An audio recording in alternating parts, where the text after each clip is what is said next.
নমস্কার বন্ধুরা। অনেক সময় আমরা একটা ভুল ধারণা নিয়ে কিন্তু বড় হয়। বাচ্চারা সবসময় যা ভাববে সেটাই সঠিক এবং সেটাই সে করতে পারবে। কিন্তু কখনো কখনো জীবনে এমন পরিস্থিতি আসে যেখানে বাহ্যিকভাবে আমরা শক্তিশালী দেখাতে চাই, কিন্তু ভেতরে ভেতরে আবার ভেঙে পড়ি। আমরা বুঝতেই পারি না যে আমাদের সাথে ঠিক কি হচ্ছে। সমস্যাটা কিন্তু বাইরের নয়, সমস্যাটা কিন্তু হচ্ছে আমাদের ভেতরের। আমরা কিন্তু বুঝতে পারি না যে আমাদের সাথে ঠিক কি হচ্ছে। ঠিক আছে?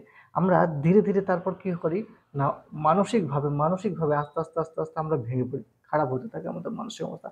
সেই সময় অবশ্যই আমাদেরকে একটা কথা মনে রাখতে হবে, সেই সময় আমাদেরকে আমাদের যে চিন্তা রয়েছে, আমাদের যে অনুভূতি রয়েছে, সেগুলোকে আমাদেরকে কি করতে হবে? বোঝাতে হবে।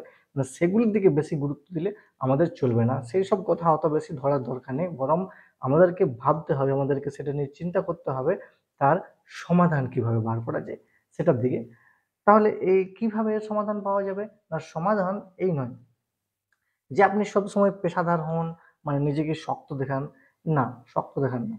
বরং কখনো যদি কেউ কিছু বলেছে এবং আপনি কষ্ট পেয়েছেন, তাহলে সেটা নিয়ে একবার অন্ততপক্ষে মুখ খুলে বলা উচিত। তার সাথে অন্ততপক্ষে কিছু কথা বলা উচিত। অনেক সময় আমরা জানিই না, মানে অনেক মানুষ জানেই না যে তার কোন কোথায় আপনি কষ্ট পেয়েছেন বা কার কোথায় আপনি কষ্ট পেয়েছেন। হয়তো সে তার দৃষ্টিভঙ্গি থেকে বলেছে আর আপনি আপনার দৃষ্টিভঙ্গি থেকে সেটাকে ব্যাখ্যা করেছেন। কিন্তু সমস্যা তখনই হয় যখন আপনি সেই কষ্টটা দিনের পর দিন, সপ্তাহের পর সপ্তাহ সেটাকে বয়ে নিয়ে চলেন। যদি এটা আপনার কোনো বড় ইস্যু হয়, তাহলে এই যে সম্পর্ক, এটা কিন্তু একটু বড় হয়ে দাঁড়ায়। কিন্তু যদি ছোটখাটো কোনো হয়, তাহলে আপনার মুখ খুলে ভালোভাবে তার সাথে কথা বলাই উচিত, তাকে বোঝানো উচিত। ঠিক আছে? এটাই হচ্ছে আপনার দায়িত্ব। আর সবচেয়ে গুরুত্বপূর্ণ কথা হলো আপনার মানসিকতা হওয়া উচিত সমাধানমুখী। জীবনে যে কোনো সমস্যাই আসুক, জীবনে যে কোনো সমস্যা আসুক, তার সম্পর্কই হতে পারে, কেরিয়ারে হোক, আর সেটা স্বাস্থ্য সম্পর্কে হোক, তৎক্ষণাৎ নিজের মনকে সেই সমস্যার দিক থেকে সরিয়ে সমাধানের দিকে নিয়ে যান।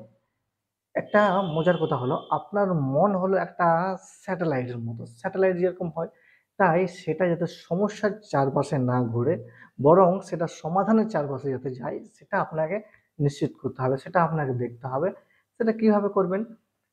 কাউকে নিয়ে খারাপ লেগেছে ধরুন, নিজেকে জিজ্ঞাসা করুন সেটা সবসময় যে বস্তুতটা কি বলা হয়েছিল আপনাকে? সত্যিই কি কিছু বলা হয়েছিল? নাকি তিনি মজা করেছিলেন আমার সাথে? আর যদি মজাই করে থাকে, তাহলে কি সেটা, মজার যে লিমিট একটা থাকে, সেটা কি ক্রস করে গেছে? যদি আপনি বুঝেন যে সেটা আপনার জন্য কষ্টদায়ক হয়েছে, তাহলে পরিষ্কারভাবে এবং শান্তভাবে তাকে বলুন যে, "এই কথায় কিন্তু আমার প্রচন্ড খারাপ লেগেছে।" ঠিক আছে? তাহলে সবকিছু ক্লিয়ার। ২ টি ভুল পথে যাবেন না। সবকিছু সহ করে নিলে অন্তরে অন্তরে কিন্তু কি হয়, আমাদের ক্ষোভ জমতেই থাকে। তাই সবকিছু সহ করে নেবেন না। ২ নাম্বার, খুব প্রতিক্রিয়াশীল হলে সব সম্পর্কই কিন্তু নষ্ট হয়ে যায়, সম্পর্ক শেষ হয়ে যায়। তাই প্রতিক্রিয়াশীল হবেন না। সঠিক পথ হলো শান্তভাবে আত্মবিশ্বাসের সঙ্গে প্রতিবাদ করা।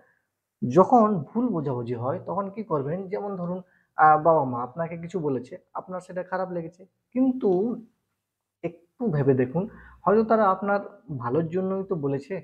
আমরা অনেক সময় নিজে থেকেই ধরেই নিই যে আমার স্বাধীনতায় হস্তক্ষেপ করা হয়েছে।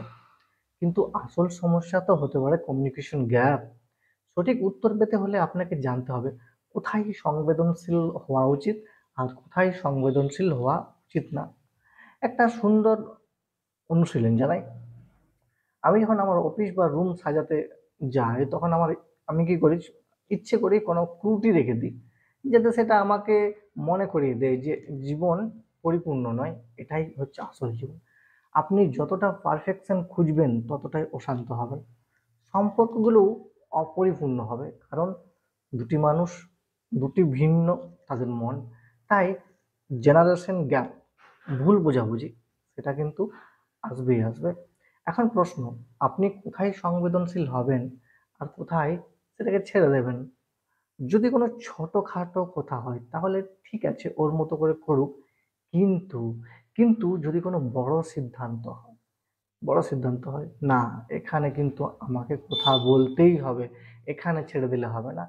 সবচেয়ে গুরুত্বপূর্ণ কথা হলো, এই যে প্রেজেন্ট মোমেন্ট, এই যে এখন এই মুহূর্ত, এটা কিন্তু একটু পরেই চলে যাবে, মানে একটু পরে অতীত হয়ে যাবে।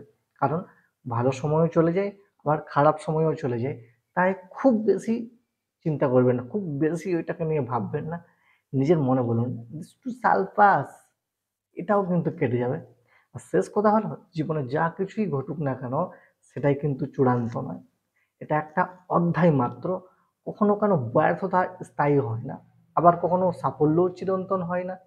সত্যিকারের প্রাপ্তি হলো যখন আপনি প্রতিদিন নিজের আজকে আরো ভালো করে নিজেকে গড়ে তোলেন। বাইরের লক্ষ্য যেমন এই যে এই কলেজে ভর্তি হতে হবে, আর এটা হলো কি, এগুলো হলো বাইরের লক্ষ্য। আর ভেতরের লক্ষ্য কি, যে আমি প্রতিদিন কিছু না কিছু শিখছি, আমি নিজেকে আরো ভালো করে যাচ্ছি, এটা হচ্ছে ভেতরের লক্ষ্য। তাই বাইরের লক্ষ্য কখনো না কখনো শেষ হয়ে যাবে, কিন্তু যে ভেতরের লক্ষ্য, আমাদের যে ভেতরের একটা লক্ষ্য, সেটা কিন্তু চলতেই থাকবে। তাই নিজেকে উন্নত করার এবং শান্ত থাকার, সম্পর্ক বজায় রাখার, সেটা কিন্তু আমাদেরকে মনে মনে ঠিক করে যেতেই হবে। মানে আমাদের যে ভেতরের লক্ষ্য, সেটাকে আস্তে আস্তে আস্তে আস্তে ঠিক করে চলে যেতেই হবে। এটাই হচ্ছে আসল জীবন। ওকে, সো আজ এই পর্যন্তই। Bye bye, have a nice day, thank you for watching this video. By.